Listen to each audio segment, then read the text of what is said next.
It's worrying.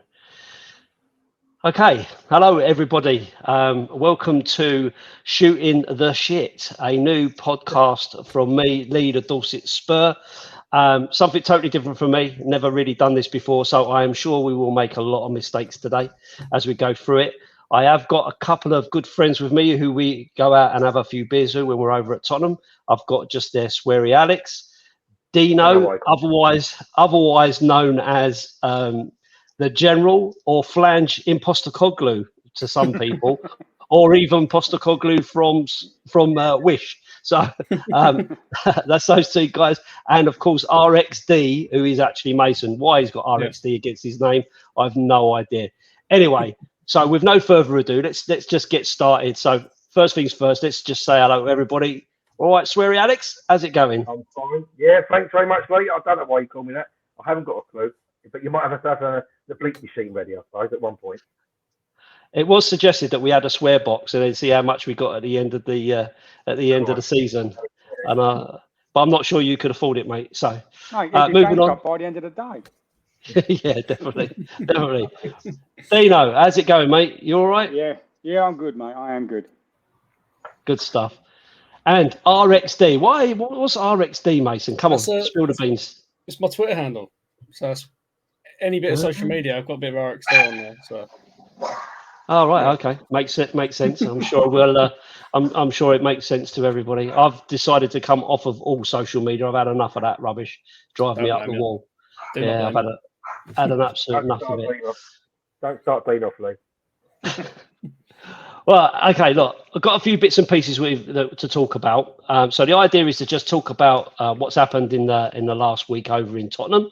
And I think we can't really not start off by talking about transfers.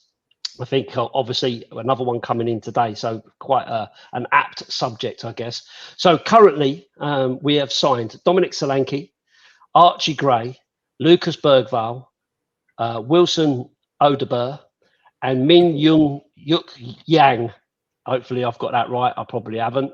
3 18-year-olds, a 19-year-old, and a 26-year-old.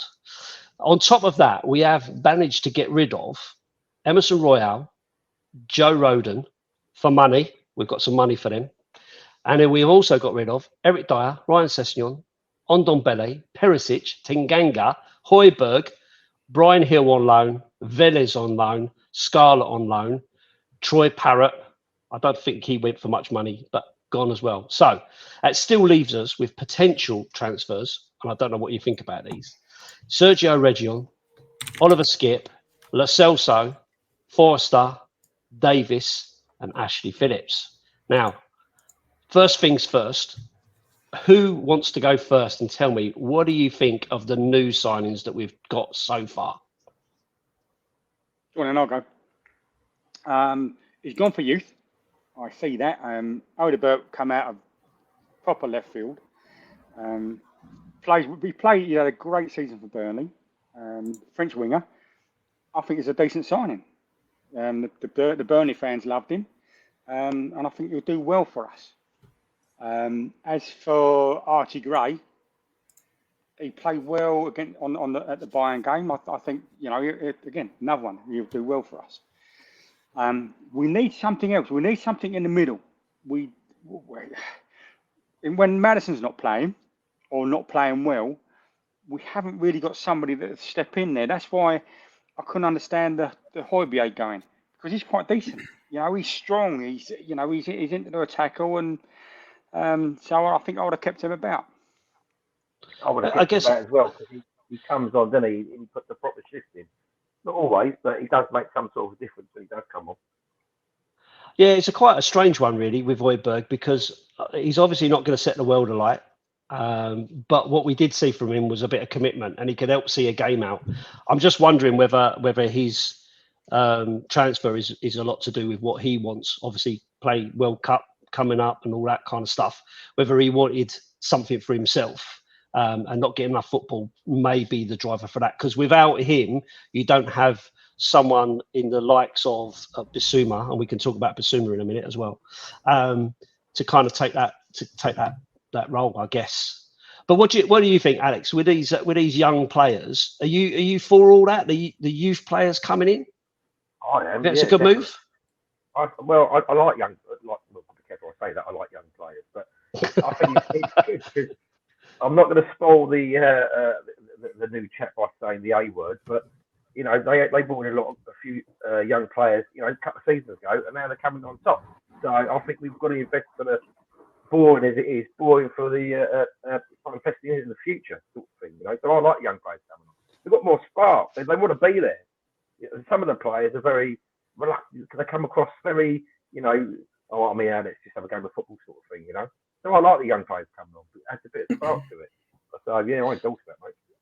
So do you think these players are coming straight in? Like, you know, with your Bergvall and your Archie Grays and even this young lad now, the Odeberg, are they first teamers? Are they coming into the team? I think they must be seeing something that we don't see, you know, during the week, during the practice, obviously. So you know, hard ones to answer that really. I think for me anyway. But you know, I think they must be showing a spark in the training sessions to try and get a place in the first team. So it must work like that. I don't think they just walk straight in and go, look at me, oh yeah. You know, might be wrong. I think Odeberg would do okay. He obviously playing in Burnley, so it's only sort of like a little, you know, a small step down, and he's fit and ready to go. Bergvall looked good when he came on, showed a bit of skill. I did notice that Timo Werner picked up a knock, and he was limping towards the end. So, you know, one of the new guys will sort of drop onto that side of the wing maybe. But obviously, it's all about the squad. So if we have a strong squad, a younger squad, then it's going to be better for us in the long run, surely. Yeah, I get it. I like longer term. I get all that we're planning for the future, longer term, and so on and so forth. But we also need players for now, right? Because the expectation from Spurs fans is we've gone so long without any kind of success. Surely we need some quality in the squad now. Mason, just what do you think? You're a young guy. You know much about these players. I suspect you're a FIFA guy, are you? More of a football manager all man the time, myself. Mate. You're on FIFA more time than Johnny Spurs. But yeah, no, but especially with the younger players coming through, I think they've all got to make a name for themselves. Especially with Bergvall. I mean, being linked to Barcelona, Spurs as well. I don't know how we managed to pull that one off, but the fact that he's come into pre-season and he has been playing the way he's been playing, especially against Bayern, I thought. I mean, we all got scared when he went down, didn't we? So to see him come back up and crack on and be one of the best players on the pitch. I mean, Cross, he's 19. I think he's got a lot of talent to show, a lot of things to prove, and I give it by Christmas. I do think he'll be in and out the starting 11.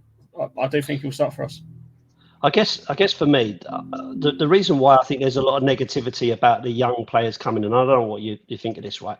But we tend to get all these new young players coming, and then they disappear off and go off and get loaned out. So Davies is a good example of that, right? We brought this young guy in, and before you know it, off he popped back to Spain or wherever. Phillips, another one, went out on loan straight away, and so on. So, like, when you see these youth players coming in or these young players coming in, my initial view is, we're just buying them, we're going to loan them out. That means we don't strengthen the squad. But with this lot coming in at the moment, it very much feels like they're coming in to be part of the squad. I don't know whether you think that, or whether you're like me, worried that they're just going to go out on loan and we won't see them again. No, I think, especially like if you look at Ange's days at Celtic, he was very even the start of his career. He's always said, "I've always come in and I've made a dynasty." If you like to say that, he went to Japan. He took bottom. I want to say Yokohama to the top of the league. Same as Celtic. They haven't won the title in a fair few years. He come in. He won them the treble. He's come to Tottenham. He's already said it's going to be a project. It's not instant success. He's come here to lay the foundations. He's come here to make us a title-winning side for years to come. Hence why he's bringing in this younger talent who the world are after. As I say, with Bergvall, with even Vuskovic over in Poland, he's out on loan there now. I think he's building more of a not instant success team, but I think in a fair few years to come, I think we'll be up there in the conversation of not title contenders, but say titles, FA Cup, Carabao Cup. I think we'll be up there. The only Sounds problem good. the only problem I see is that Ange doesn't tend to stay around for long, right? 2-3 years and he's off. So it's all right getting these players in, but if you don't blood them and they don't pick up and they don't get in the squad and they do go off to just to get some minutes, is the new manager who takes over from Ange going to want them in his squad? So that's the only sort of downside I see from not having these in their squad. Plus, you've also got the like the homegrown element and other bits and pieces when we enter all these other competitions. So we've got to bear that in mind too. Can they actually physically get in the squad if we haven't got the spots for them? Yeah. No, I get that. I guess another question just around while we're just talking about this, right? We see these young players coming. So if Bergvall comes in and he's going to play, and Archie Gray comes in and he's going to play, and I genuinely think those two are probably going to be in the match day squads, right? You don't pay 40 million for Archie Gray for him to just go out on loan to Port Vale or Plymouth Argyle or somewhere, right? But what I can't get my head around, if I'm being honest, is we've got all these young crop of youngsters coming through our own academy that are getting loaned out, that aren't getting the minutes, and so on. And it makes me wonder. So what's the difference? Like with Villiers coming in, the idea was that he was going to play, but then we still had Dane Scarlett, and then he went out on loan, and then Villiers got a few minutes, and then he ended up going out on loan. So it didn't quite work like that. But do you think there's this thing about players coming from other leagues and other countries seem to get more of an opportunity being a youngster than maybe our own youngsters of a similar age? Alex, how do you think about that? I'll pass on that one. Let me think about that one then, actually. Our own grown players, I think we should, take them on board and see them all the way through. It's probably got to take a bit of money with our own coming through and then selling them on. But I don't know, really. So you think you kind of think that maybe the academy is for creating money rather than creating players for ourselves? Because you've got, Dean Powell, the goalkeeper. What's his name, Dean? Brandon. Austin. Although he's like, he's there in reserve and all that sort of stuff. It's like they come to a certain point and then they can't go any further. So with the youngsters coming through, if they can't find them a spot in the team, they're just going to sell them on. I think there's a lot more going on in the background with the talent coming through. But I can't see why you would take a player on from the age of whatever and then see him through and then not give them an opportunity. You never see half of them, no doubt. The only time you hear about them is when it's been sold. So it doesn't make sense to me. I would take them from the beginning, take them to the top, and then see where it rides from there. Or if they're getting so far, they can't see him going any further, then they're out. I get that some players might not make it, right? Some players ain't going to be good enough. We kind of get that. But when you're talking about, a team that won Premier League 2 or whatever it is, the under-21s competition, exactly. and talking about some real quality players. Donnelly has just gone out on loan to Orient. And yet he played a lot of games in pre-season and played at left back, or left wing back, which is a position I think we desperately need to strengthen personally. So for him to go out, it kind of, and he's a similar age to Archie Gray and Bergvall. Is he not good enough? Is he not at that level? I guess is the question really. Are we not bringing through good enough players? Or is it a business decision? Do you know what I mean? It's about money. You go back to like Troy Parrott. Troy Parrott was the next big thing. He was the next game. He was knocking it in for fun, like when he was playing under 21s and stuff. Given his chance, didn't really take it. Went out on loan, didn't really take it. You look at Skippy. Skippy, like again, everybody's not raving about him. He went off to Norwich and set it alight, and he was like player of the match, game after game after game after game. But in the Premiership, it's a huge jump, and he's just a bit too light for my liking. He's still a good player, but sometimes his decision making, he'll turn inside when he should really sort of take the player on the outside. Whether that's the way Andrew's got the team set up for this, like the high press, and we should all be following the ball up, or whatever it is, it doesn't suit his style of football. Whereas like Norwich style of football suited Skippy to a T. So it's one of them, I think. But when you go and watch the under-21s, under-23s, and you go and watch them play, they all played a very similar style of football as the senior team. Even the women, to a certain degree, they all play that similar style of football. They're chasing it, though, aren't they? They're chasing the dream. Whereas, the first team, some of them get big-headed and switch off or whatever you want to say. But, if they keep chasing the dream, they're going to play to their heart out every time, aren't they? Down to 21. And they've done really, really well. And then while they're not, giving them a shot at it, it just doesn't make sense. I think you'd rather get someone from abroad than your own. What's the point? So again, I think it's more the business, about money, business, and things like that. But we brought him from abroad. We brought, like I say, you brought Velez, you brought Brian Hill in, Sergio. I like Reguilon. I really do like Reguilon. I think he's a great little left back.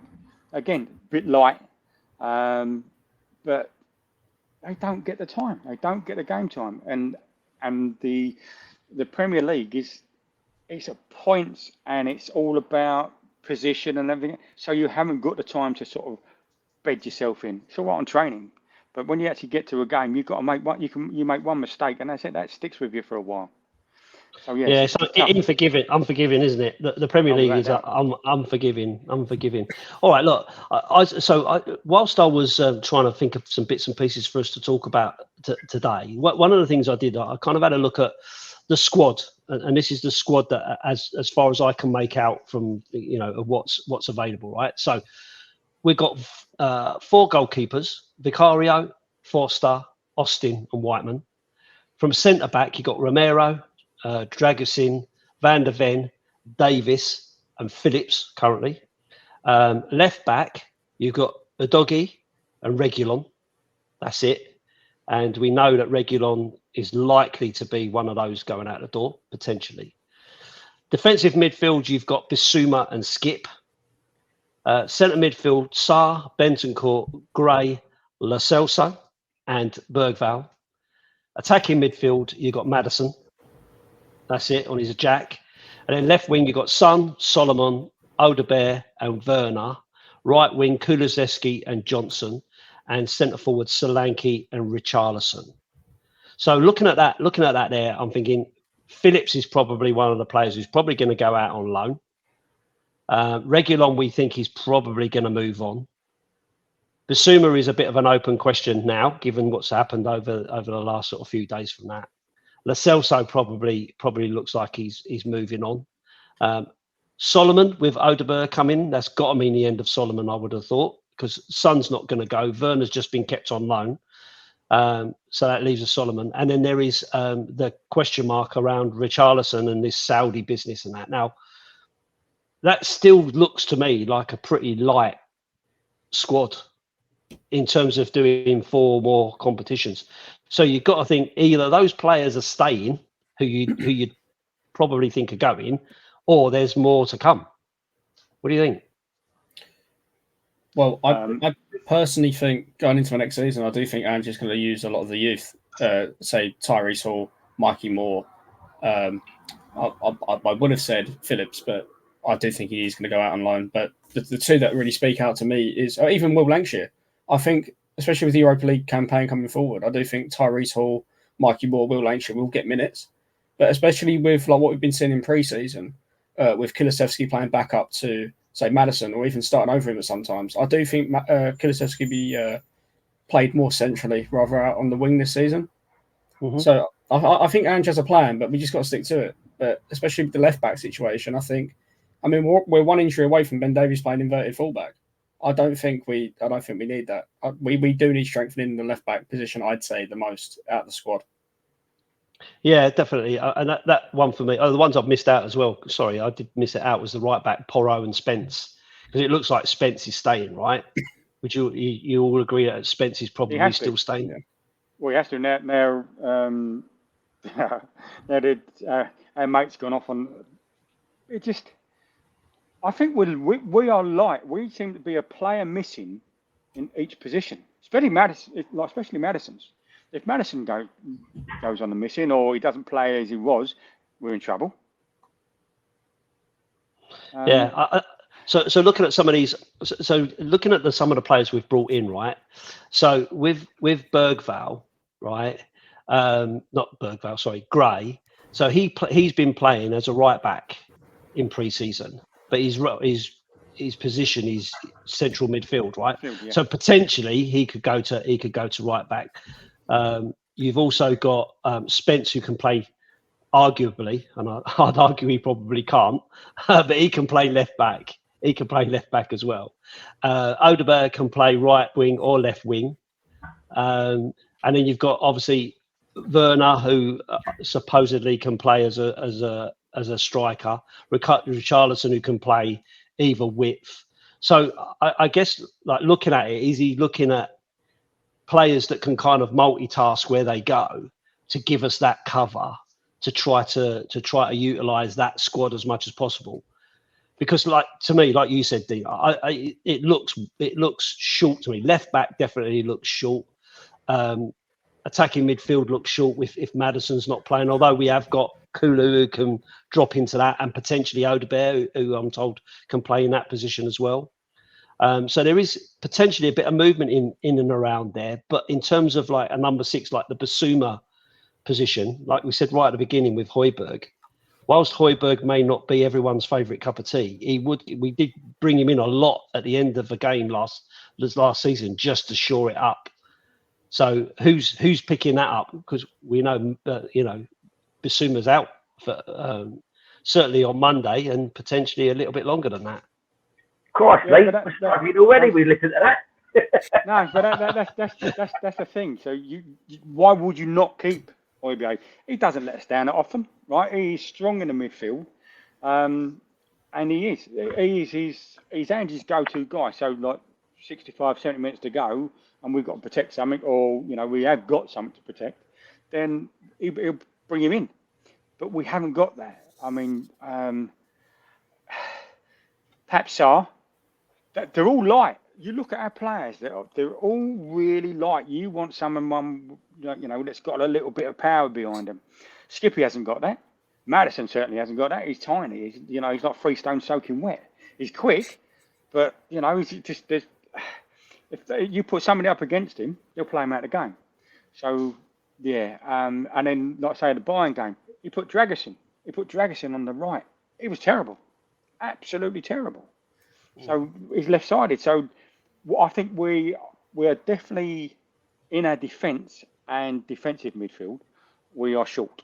So I'd be surprised if we don't bring some more people in. I'm going to stay down the path. No change there for you. Well, no change there for you. All miserable. When you say light though, Dean, I mean, they don't get I know everyone gets pushed about, sort of thing, but their skill set though, they do play well. Yeah, if they're allowed to play, that's the thing. Where we play the press and the high block and everything else, when other teams come up against us, we can't work that out. We can't get round them. If like Burnley back in the day, they played the low block. We couldn't get round them. We just couldn't get round them. Then they'd break on us, and and then you'd have poor old Van der Ven having to run like 17,000 miles just to try and sort of get us out of jail. And does his hamstrings, and that's him done. So we've got to have a plan B as well. I do make you right. Every top side in the league seems to have that one big defensive midfielder, as Dean was saying. I mean, City's got Rodri, United has got Casemiro, Arsenal have got Declan Rice. You could even argue that Chelsea have got Caicedo, but yeah, even Liverpool with Endo, McAllister. What we seem to be missing that element of defensive midfield as soon as Højbjerg left. I mean, during pre-season, we saw the entire midfield three of, say, Bergvall, Gray, and Kulusevski. They were all doing each other's roles. 1 minute, one would be defending. Next minute, one's going to be pressing. The other one's making a run. but every single player was rotating. So I don't know if that's Ange's idea going forward, is to have every midfielder being the component of each player that he needs. So that's just something I picked up during pre-season. Mind you, saying what I've just said, Dom Solanke, he's a lump. So, you know, that might help us out a little bit, because he you know, when you watch him up against some of the top defenders, he'll do them every time. So that might be why we brought him in. So I was listening to an episode of The Lab. I don't know if you guys listen to many podcasts, but there's a few good ones out there. I was listening to The Lab on my way back from Swansea the other day, and he was talking to a Bournemouth fan about Dom Solanke and some of the attributes that he brings to the team, and kind of had a look at a few YouTube videos like you do, just to see what you're kind of getting, and he does look like he's able to hold up, and I think that's something we've kind of been missing. Like as a target man up front, playing with Sonny, whose best attribute is probably running at defenders rather than his back to defenders and stuff. Whereas I think Solanke can probably hold that up and kind of link up, and maybe we can defend from the front. You know, from that perspective, kind of have someone in there that brings players in, and gives you that bit of time to reset and stuff.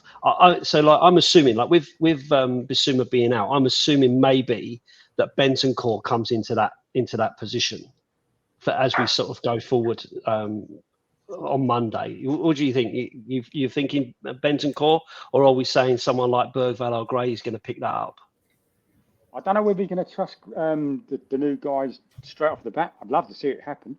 I mean, at the end of the day, it's first game of the season, so why not? You know, it's not like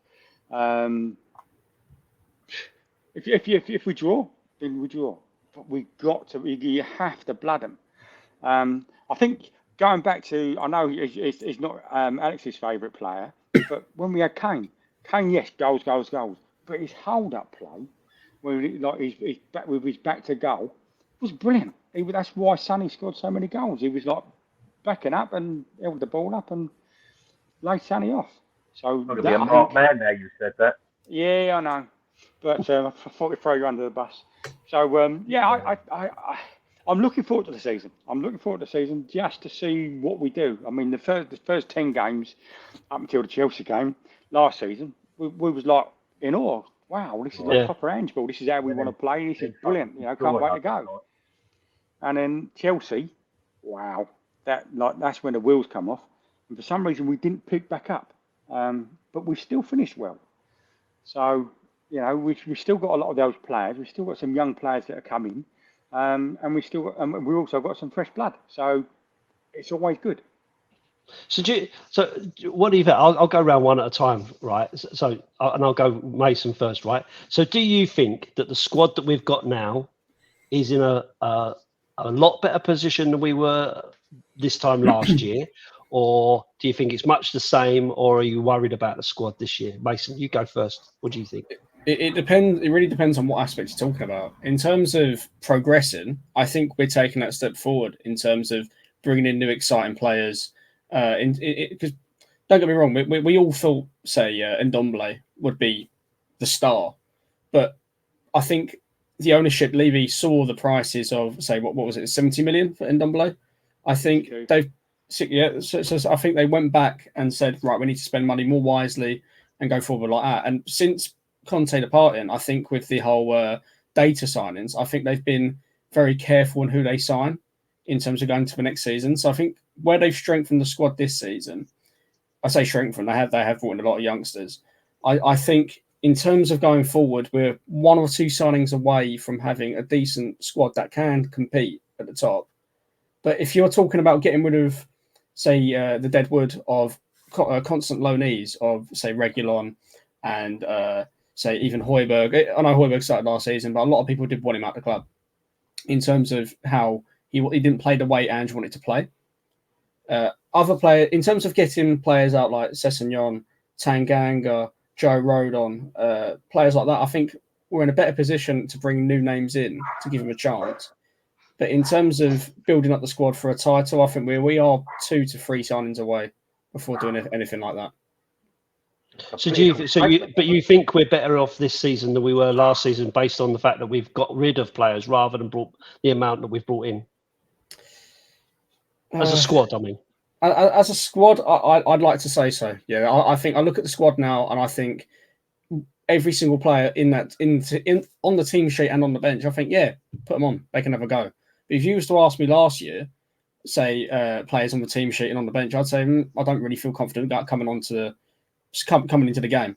But so yeah, I do feel better as for the team compared to last season. Dean, what do you think? What do you think, Dean? Oh, without a doubt. But as long as Ange lets the youth play, that's the only thing. That's no point bringing all these young players in, having all these academy players coming in.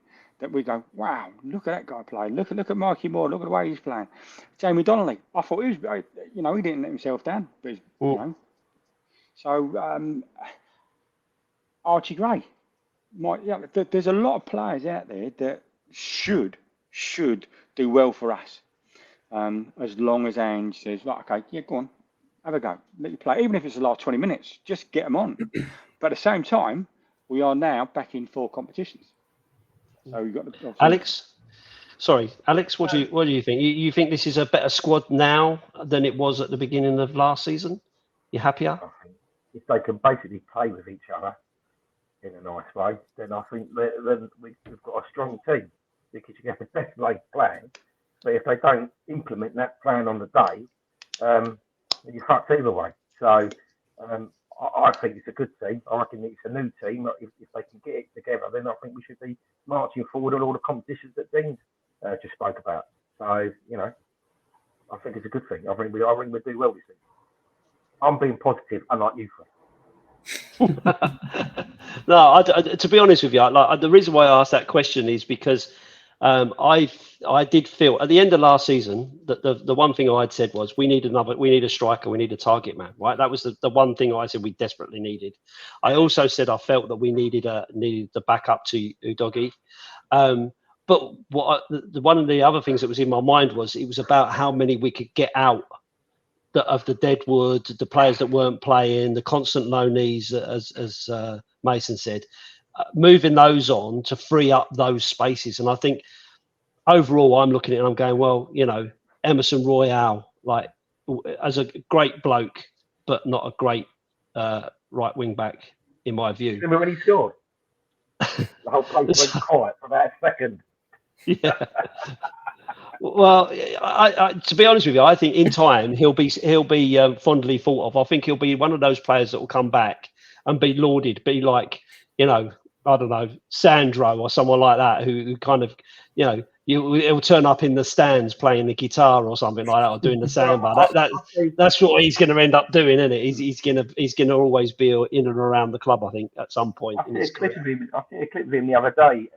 There were a couple of mascots, and as the players were coming off the coach, they were shaking their hands, but the kids' hands and that, giving them fist bumps and that. But you could see that they had to do it because they were there, and the camera was there.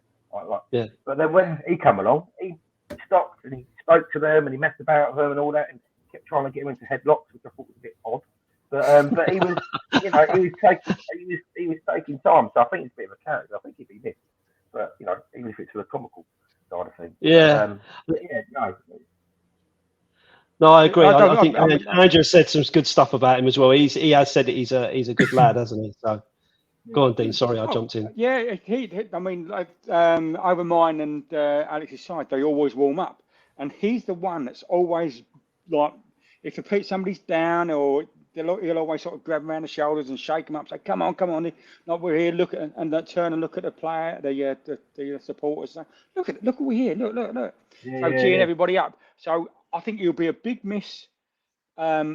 On the pitch, but a massive miss in the locker room. Not for morale, you mean? Yeah, because he's always like geeing people up and getting people going. Same as Lucas Moura. When they all walked off end of the season, and Lucas Moura, if he could have got in the stands and cuddled every supporter, he would have done. He was still there, like as people were, like everybody else had gone. all the families had gone. Lucas Moore was still walking around. He's one of them type of players that will always be remembered fondly. Unlike Son, though, what do you think about? I'd probably divert a bit. I can't see. Son doesn't come across as a leader. I don't know if I'm missing it. But on the pitch, he doesn't G anyone up. He doesn't put any morale up. He just jogs around. I think it's possibly his last season, because he's not. Morale keeper, Yeah, as a captain, I don't think he's never come across on a pitch. I mean, he has his outbursts every now and then, but he's never rallying the troops up when the numbers are down. Oh, so he tries, but that's why you've got vice captains as well. That's why you got Maddison. Madison's a lot more vocal. Yeah, he's a lot more vocal, isn't he? Yeah, so he does that. Sonny does all the bits and pieces and sort of geeing everybody up and trying to get the morale going there. But yeah, the one thing that Ben Davies, because that's been sort of chatted about him moving on or going out or whatever. I don't see that. I don't see the point in sending Ben there. He always puts a shift in. Always. Right? He may not get it right 100% of the time, but 95% of the time he does. He's the one that always sort of clears the ball, puts the tackle in when somebody else has sort of let it go by. So I don't see the point of Ben Davies going out the door. What do you think?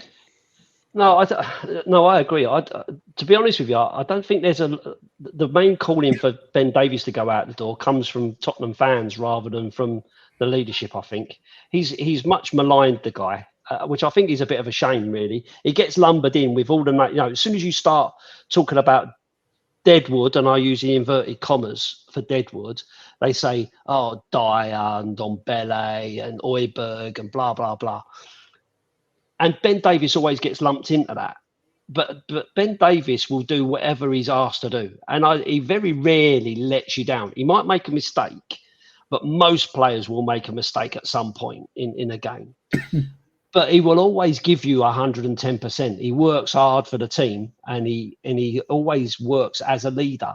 I've always found him, when you're kind of near him, you hear him, you hear what he's talking to the players, and he's getting them riled up and move, into positions and stuff like that. So for me, I think it's a shame for Ben Davies gets lumbered in that way with some of the others. So I don't see him moving on, and I think it's more likely that Phillips will go out on loan, because I think Davies is he's in his last year, is he? 30 odd in his last year, just done 10 years at the club, and that I don't see him moving on, to be honest with you. No, I hope he doesn't, because like I say, when you're at the game, you watch him. Where my seat is, especially when we play out from the south stand, he is constantly marshalling everybody. He's got his arms going right, no, forward. Catch him offside. And the only time that he lets himself down is when he has to pick up the job for somebody else. So he'll move across, vacate his position because somebody else has left their position, and he'll go in and make a tackle. And if he doesn't get that right, then where he's standing is open. So that's where we're lucky to have, the speed of Van der Ven as well. So he can sort of pick up that shortfall should Ben go sort of off on a wander. But yeah, I can't see the clamour for Ben to go. I can't understand the clamour for Højbjerg to go. But no doubt when you put this out there, you're going to have comments left, right and centre going, what a load of bollocks we are talking. But that's all. That is what football's all about. It's all about having opinions, right? Yeah. My opinion's not always the same as Alex's, not always the same as yours, not always the same as Mason's. Probably sort of sometimes I'll change my opinion halfway through the game because I think, why has Ange done that? You absolute donkey. What are you looking at? What can't you say? Oh, he scored. Yeah, brilliant. Well done, Ange. Absolutely. What a master. That's all of us seen, isn't it? That's what's an absolute masterclass. What a shower of shite. Oh, just scored. Yay! What an amazing team. That's why I'm sitting in the cheap seat. And he's wearing like a Hugo Boss suit. and that's why you're getting more and more Malibu and Coke down you than anything. Forget what he's trying to excuse. Always ended up poor old Alex ends up absolutely ratted because he can't keep up with Dean's drinking. That's half the trouble. Yeah, because I'm trying to look after him. Sorry. He's his best, but Yeah, you are the sensible one. That's why we call you Sweary Alex. I just wanted to touch on this thing. I can't not talk about this, right? Bissouma and his laughing gas, right? No, So there's been a lot of talk about it by a lot of different videos and all the rest of it, right? So I kind of wanted to go, right. Do you think like this laughing gas thing is a big deal, right? Do you think like everyone talks about footballers as role models and stuff like that? Do you really care what players do in their own time? Like, how do you really feel about that? I mean, let me come to Alex, right? Because you've got a young daughter who's into football and all the rest of it as a player and that. Yeah. I took her So football training stage. She was being coached by a West Ham coach. ugh. There you go. Anyway, but no, yeah, exactly. No. Anyway, I won't say any more than that. But no, but she did do very well. Yeah, no, I think they're role models, and young kids do look up for them. What they want to do in their own time, do what you like, but don't put it on social media. I mean, this balloon bit, he's dangerous. Because if he would drop down dead through an air bubble going through his body, you know, and he's dead, it'd be a devastating story. And I just don't agree on any of the drug thing, you know, or whatever they do. If they want to do it, don't record it, really, you know, and don't let kids, because now it's out there on the web and all that, kids will see it.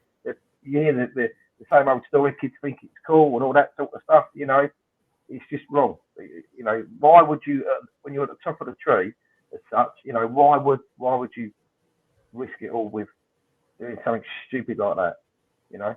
As I say, when you put it out there, probably people do it every day, 7 days a week, but not my cup of tea, never has been anything like that. You know, I just think he's a bit of a mug for doing it. I just wonder, like, if he's been doing it, like that can't just have been a one-off, right? So has he been doing that? Has he been doing that on a regular basis? And is that why his performances haven't been as good as maybe they should be? I don't know. I don't know nothing about it, to be honest with you. Makes him a spammer. We don't want him. But no. but the club, though, as well. I mean, you think about how much money it's cost the club and how much the club invested in him as an individual when he goes and do something like that. He's right to get apology. You know? And definitely the club have got to come out and they've got to do something, right? They've got to come out and say, this is out of order, he can't do it, we're going to suspend him and all the rest of it. But to a certain extent, we're hurting ourselves, right? Because if he's our key player, if he's the key player in that position, you're now without that player yourself, right? You're doing it to yourself. So if we get done on Monday, because everyone just ran through the middle of the midfield and Bissouma weren't there to stop them, we kind of shot ourselves in the foot, I guess. Mason, what do you think about this whole thing? Being the young man of the quartet, what do you think about this? Be careful how you answer this, Mason. Yeah, fair enough. Not that you ever do it, Mason. I know that you're a good lad. You don't ever do anything like that. So you'll see him go out the window. Not my cup of tea, personally, but I mean, it's not the first time it's even happened to a Spurs player where these photos have come out. We all remember Dele Alli, all those photos being put all over the news. Him doing the exact same thing, but I think no. But let's just think. A lot of footballers do it. That's why a lot of them come back from summer. They do things worse. They'll come back from summer bleached hair.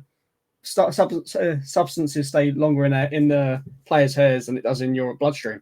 So that's why they all come back with bleached hair, if you didn't know that. But every club has players that do stuff like that. But I think it's very stupid of Bissouma, especially being the role that he's in, as you say, role model, massive player. He's a massive name as well, especially in English football. I think it's very stupid and very unwise to go and plaster that all over the internet for anyone to see. Bissouma bubbles. Yeah, Dean. What about you? Are you a big fan of taking laughing gas? He's on it all the time, isn't he? You can see that he's probably on it there. Look. No, the thing about it is, right, that sort of shit stays with a player, right? Yeah. You don't shift that like overnight. So, you know, the opposing fans will take the piss out of him and like we're doing stuff like that, you know. So he's young, but he's a professional. Remember, like these kids have been sort of like tested and and media trained since they was like 8 and 9. So he should know better. People around him should know better. But we all know sometimes we're led down that path and we do some stupid things. But he is, like you say, a role model. He is a professional footballer. And for a club to then come out and go, right, okay, we're going to suspend you for a game, I don't think it's enough. No. If I'm honest, don't think it's enough. He should. I'm hoping he's lost wages, right? Because that should be right. So he should be fined, and he should be out for 3 games. I'm surprised that the FA don't step in and go, look, for breach of rules of whatever description, they would like step in. I mean, you look at Kurt Zuma, stupid, like done the cat. That thing has stuck with him for years, isn't it? Yeah. So it's just. Well, can I just point out though that he never got banned by his own club or anything, did he? No, I don't think he missed any games or anything like that. That just shows the class of them lot, doesn't it? Just shows the class of them. At least we stepped up and done it. But yeah, so I think right, stupid, unwise. Let's say he was very unwise, and did he film it or did his mates film it or what? No, he literally filmed it himself and put it on Snapchat. I'm not being funny, right? But was he on it when he put it on Snapchat? Honestly, mate, the IQ of some of these footballers, they wouldn't get a job, would they? They wouldn't get a job like giving away free newspapers. They are as thick as shit. Yeah. It's lucky that they can kick a ball about. Well, some of them debatable, but it's lucky they can do that because they wouldn't get a job doing fuck all else. They just wouldn't. No. I know it's crazy, really, right? So number one, he's doing something that's illegal. Shut up, dog. They're doing something that's illegal. Number one. Number two, he's filming it himself. Number 3, he's putting it out on the internet, and number 4, he's using Snapchat. I mean, Snapchat. Come on, isn't that just for drug dealers and stuff like that? That's Snapchat. Is it? I don't know. Allegedly. So I'm led to believe. I obviously know nothing about that. Being an older gentleman of fine quality. That's what I don't get, right? If somebody else, like if say he'd done it and somebody else had gone, oh, this would be funny. Look, I've caught Eve. I'll upload this. No, I'll tell you how thick I am. I'm going to take it myself. I am then going to take a picture of me doing it, and then I'm going to show the world. Yeah. Fuck me, how stupid have you got to be? Seriously. Yeah, no, there's no one out there that's following me to look at that. I'm just a Premiership footballer. I'm going to watch this. Nobody, no, just the whole team, Europe, and my manager and the people that employ me. Jesus Christ. But at the end of the day, we're saying like the guy's going to be suspended from the game potentially. A lot of fans are talking about he should go, should be sold, and all the rest of it, right? I know, and I do get a bit about a role model. I've got some grandsons myself who are football teams and all the rest of it, and one of them's actually got the old the mask that they put on when they got a facial injury. He's even got one of them, And I was at a competition the other day, and they're all doing the what's his name? Cole Palmer, bloody shiver, bloody celebration, and all that sort of stuff. So they do watch all this stuff, so they will know about it. And like I say, it wouldn't surprise me if on FIFA they haven't got a little bit with the Snapchat in it with Yves Bissouma on his balloon, right? Because it's that realistic and stuff. So it won't surprise me at all. Anyway, look, moving on because time's ticking on. We've got like 10 minutes before the end of the stream. So a couple of other things I just wanted to touch on. Poch moving to the USA to become the USA coach. Yeah. What do you reckon about that? Well, yeah, I thought he was going to go for the England game. Honestly, on the news they said he was seen. I said to you, Dean, didn't I?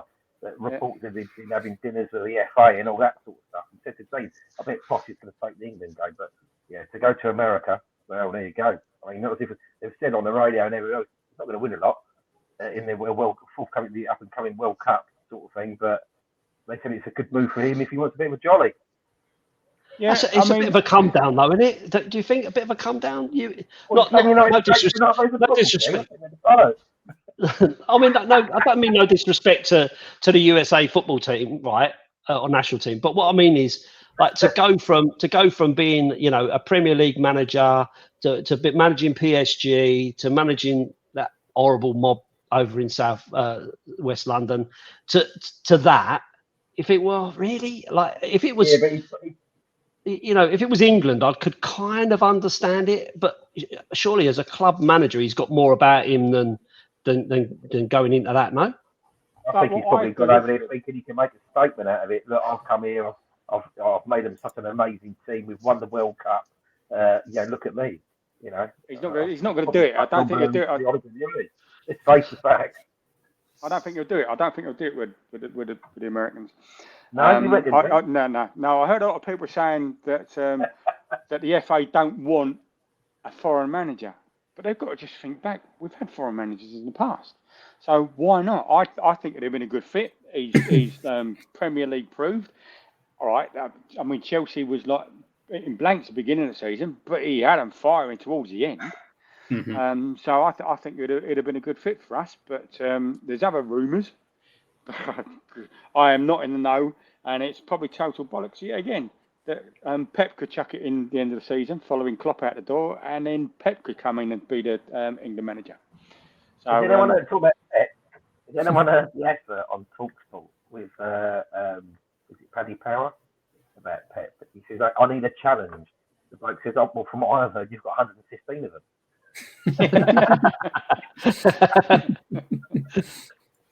Sorry, yeah, you just killed that conversation straight away. So I'll move on to my last bit. So I've got one more thing I just wanted to talk about, right? Given everything we've just had a chat about, right?